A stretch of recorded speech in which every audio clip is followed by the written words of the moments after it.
Morning student. चलिए आज आप लोगों का जो पहला टॉपिक है electric potential energy of a system due to point charges. अब इस पूरे टॉपिक का दो कंसेप्ट है, इस पर अच्छे अच्छे न्यूमेरिकल्स हैं। इस टॉपिक के दो सब टाइप्स हैं, सब टॉपिक हैं नॉट टाइप्स।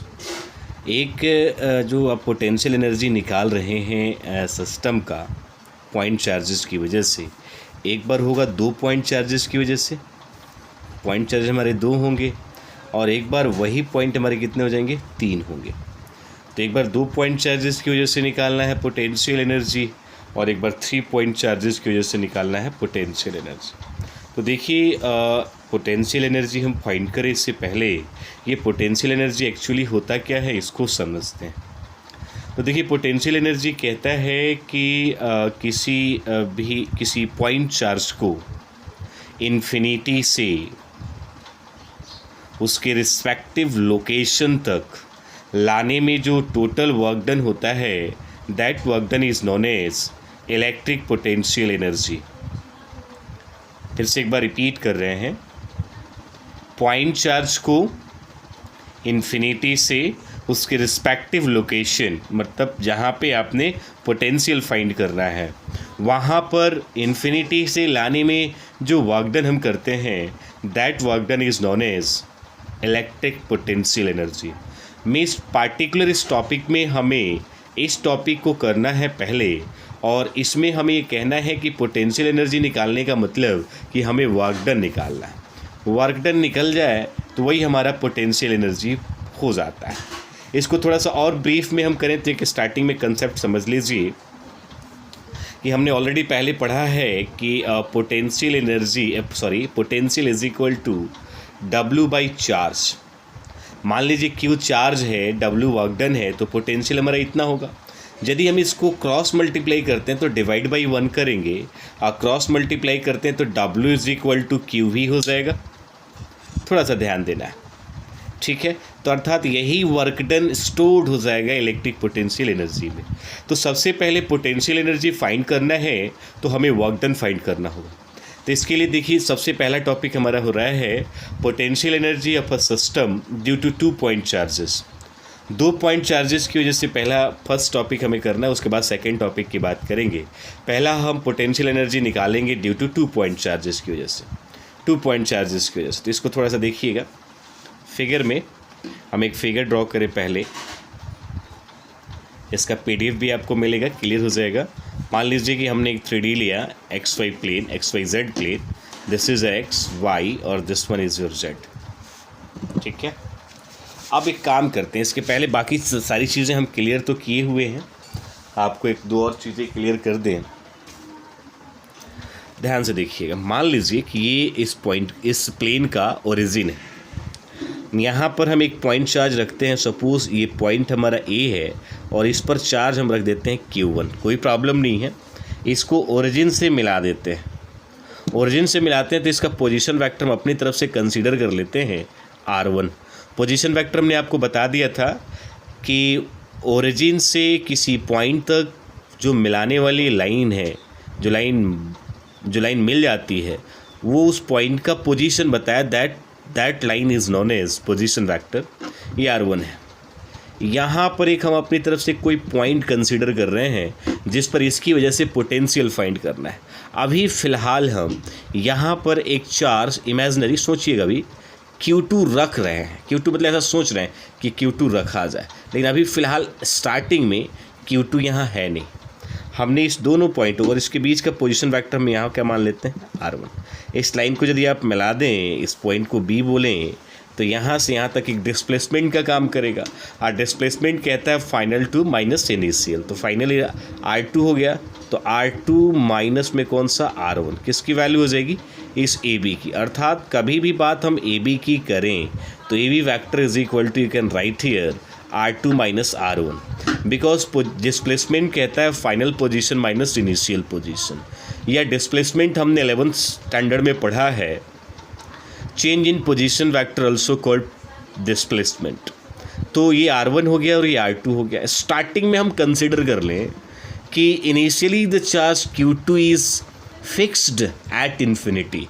ये Q2 एक्चुअली अभी यहाँ पे नहीं है, ये Q2 पहले भी यहाँ पे, मान लीजिए इन्फिनिटी पॉइंट पे, अभी नहीं दिखाई नहीं दे रहा आपको।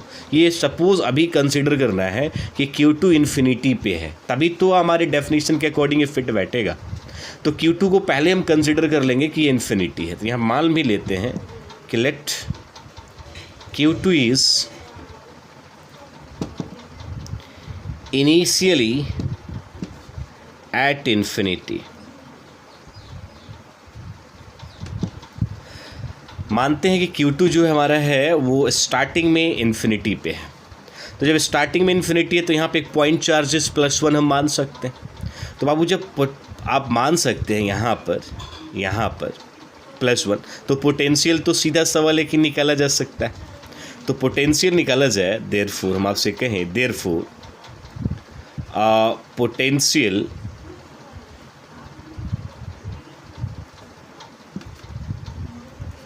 Eight point B.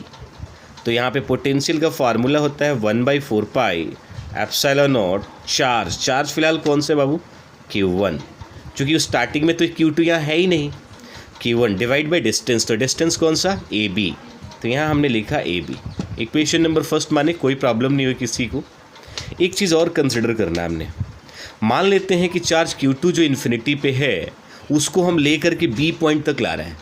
भाई सीधा सवाल है कि यदि किसी पॉइंट चार्ज को इन्फिनिटी से इस पॉइंट पर जहाँ पे पोटेंशियल फाइंड करना है हम ला रहे हैं, तो वहाँ पे वर्क डन पॉसिबल है। तो व्हेन, यहाँ लिखें कि व्हेन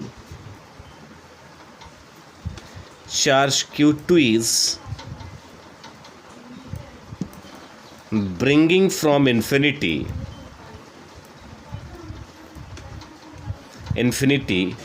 टू पॉइंट B, किस पॉइंट पे ला रहे हैं, B पॉइंट पर यदि हम ला रहे हैं, ध्यान से देख लीजिए, B पॉइंट पर यदि हम ला रहे हैं तो वर्क डन हमारा होगा, देखिए वर्क डन आपको पहले ही बताए थे W/Q।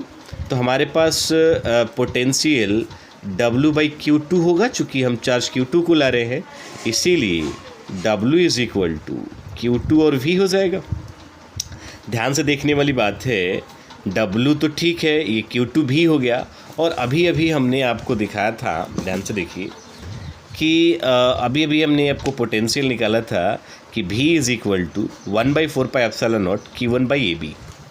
तो sir W is equal to हो जाएगा हमारा, Q2 तो है ही, V, तो V की जगह पे रखेंगे 1/4 पाई एप्सिलॉन नॉट Q1, और ये Q2 साथ में रहेगा डिवाइड बाई AB, ठीक है। लेकिन स्टार्टिंग में हमने आपको बताया था जब हम फिगर ड्रॉ कर रहे थे कि ये जो आपका पोटेंशियल है AB, इस AB की वैल्यू कितनी हमारे पास, R2 - R1। तो यहाँ पे क्या हम लिख सकते हैं कि W is equal to 1/4 pi epsilon naught Q1 Q2 by में R2 माइनस में R1, this is a displacement R2 - R1। तो ये वर्क डन हो गया। तो हम यहाँ पे कंसेप्ट लिखें कि बाय डेफिनेशन, सो डेफिनेशन ये कहता है कि इन्फिनिटी से पॉइंट चार्ज को उसके रिस्पेक्टिव लोकेशन में लाने में जो वर्क डन होता है, that work done is stored in the form of electric potential energy, अर्थात ये वर्क डन एनर्जी में स्टोर्ड हो जाएगा। तो by definition W is equal to U, U का मतलब हो गया potential energy. So therefore U is equal to, इसकी वैल्यू लिख लें 1/4 pi epsilon naught Q1 Q2 by में R2 माइनस में R1। देखिए बिल्कुल आसान है, लेकिन ये 2 पॉइंट चार्ज की वजह से है तो ये आसान है, लेकिन वही 3 पॉइंट चार्ज की वजह से हो तो क्या करेंगे। तो पहले तो यहाँ लिख देते हैं कि which is required expression for, यहाँ पे मैं स्टार लगाते, स्टार का मतलब जो टॉपिक में आपने लिखा है। तो कुल मिलाकर के यदि हम आपसे कहें तो एक बार थोड़ा ध्यान से देखिएगा कि पोटेंशियल एनर्जी हमने निकाला ड्यू टू 2 पॉइंट चार्जेस की वजह से, XY, ये Q1 माना हमने पॉइंट चार्ज, Q2 भी माना, बट स्टार्टिंग में उसको Q2 को रखा इन्फिनिटी पे, फिर Q2 को हम कहाँ ला देते हैं, यहाँ तक B पॉइंट पर। R1 R2 उसके पोजीशंस वेक्टर हैं।